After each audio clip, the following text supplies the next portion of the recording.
Everybody wanna sing, sing, sing. You're a winner when you sing, sing, sing. I've got a song, you hum along, and we have fun, fun, fun when we're moving to the beat. This kind of song makes you...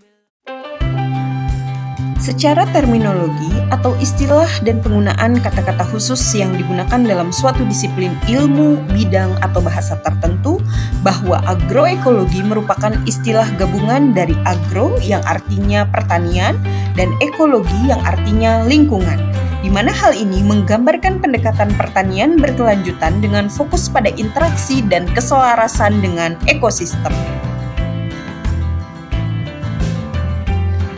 Ekosistem di sini adalah sistem alami yang terdiri dari makhluk hidup dan lingkungan fisik yang saling berinteraksi di suatu wilayah tertentu.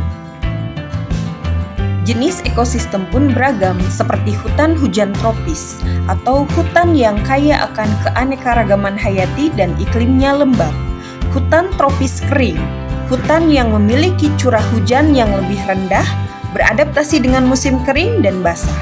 Ada hutan mangrove, hutan yang memiliki tumbuhan yang tumbuh di wilayah pasang surut dan kaya akan keanekaragaman hayati laut dan daratan.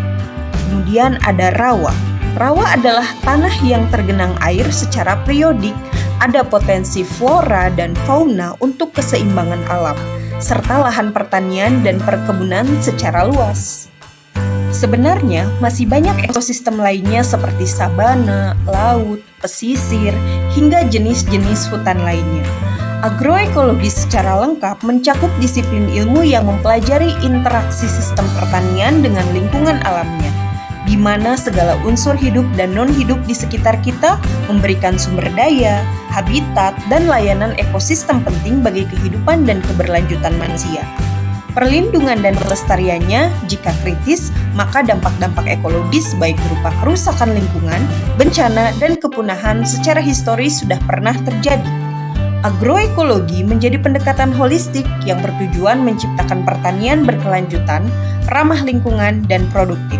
Prinsipnya meliputi diversifikasi dengan penggunaan polikultur sendiri, yang merujuk pada praktik-praktik menanam beberapa jenis tanaman secara bersamaan di lahan yang sama. Diversifikasi ini akan meningkatkan keanekaragaman dan produktivitas pertanian secara alami dan memberikan jeda pada rotasi tanaman, serta bisa mengurangi bahan kimia sintetis seperti pestisida dan pupuk buatan lainnya, bahkan hampir tidak memerlukan pupuk sama sekali karena kebutuhannya sudah terpenuhi.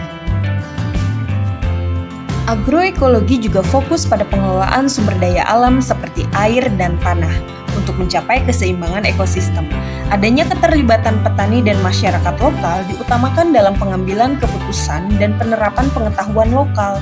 Siklus gizi pun akan alami jika diperhatikan dengan seksama. Contohnya ada sirkulasi yang berlanjut dan juga solutif baik untuk mengurangi limbah dan memaksimalkan ketersediaan gizi yang dipasok dari dalam tanah. Secara keseluruhan, agroekologi merupakan pendekatan yang berorientasi pada keselarasan dengan lingkungan dan kesejahteraan petani serta masyarakat secara sosial dan ekonomi. Maeva Montenegro, seorang peneliti postdoktoral dari Departemen Lingkungan Berkeley, Amerika yang memiliki ketertarikan penelitian di bidang agroekologi dengan publikasinya berjudul Fertile Ground: Scaling Agroecology from the Ground Up by Steve Brescia, yang menyimpulkan tentang ekologi politik dalam praktik agroekologi selalu berhubungan, di mana para birokrat membuat berbagai keputusan, tindakan, dan apakah hal ini menjadi suatu harapan petani yang dipengaruhi oleh faktor sosial dan lingkungan? Meski demikian, terdapat kekurangan dalam analisis dan skalabilitas vertikal dalam agroekologi jika disandingkan dengan kepentingan politik, karena keterlibatan masyarakatlah yang bergerak dan berfungsi dari agroekologi ini, bukan politisi. Scott Guggenheim, seorang pakar pembangunan dari Amerika dalam bidang pembangunan internasional dan ilmuwan sosial untuk wilayah Asia Timur dan Pasifik di Bank Dunia. Scott juga merupakan penasihat kebijakan sosial senior untuk program kemitraan USAID dan Indonesia. Dalam melihat pedesaan pada lanskap Indonesia, Scott memandang bahwa penataan pemerintahan lokal mencerminkan perjuangan kekuasaan budaya dan upaya mendapatkan akses kekuasaan. Penelitian di Indonesia ini bisa menjadi implikasi untuk pembangunan berbasis masyarakat dan itu juga sangat cocok dengan kultur masyarakatnya serta budayanya. Jadi jelas bukan bahwa tradisi, budaya, serta lokalitas Indonesia memang tidak diragukan lagi kontribusinya. Hanya perlu penataan dan disesuaikan dengan kebutuhan zamannya. Mengetahui hal seperti ini, mengapa harus mengeluarkan banyak biaya untuk hal-hal uji coba yang nyatanya belum tentu berhasil? Jelas-jelas kekuatan Indonesia dalam sistem pangannya adalah kekuatan kemasyarakatan yang tradisional dan komunal yang sudah dipraktikkan ratusan tahun lalu. Namun modernisme mengganti prinsip-prinsip kehidupan ini hingga mengubah tatanan sosial yang sudah tertata dan terbiasa dilakukan. Konsep agroekologi adalah tentang prinsip dan etika makan sesuai suku bangsanya, sesuai tradisinya, serta penyesuaian lanskapnya. Itu sudah menjadi konsep ekologi yang teratur. Jangan menjadi salah kaprah yang akhirnya menimbulkan dampak yang jauh merugikan. Misalnya di daerah Jawa Barat, cocoknya penanaman padi, itulah komoditas unggulannya, dan akan tidak cocok apabila ditanami gandum.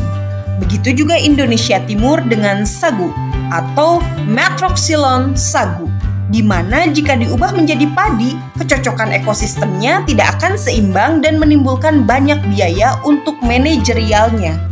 Agroekologi cocok dengan lanskap Indonesia, bahkan di pedesaannya, karena memperhatikan berbagai aspek seperti melibatkan keanekaragaman hayati, pengurangan bahan kimia sintetis, pengelolaan sumber daya alam, dan integrasi serta distribusi pengetahuan lokal dari generasi sebelumnya yang dipraktikkan kepada generasi turunannya, serta masuk dalam konsep tradisi yang dilestarikan.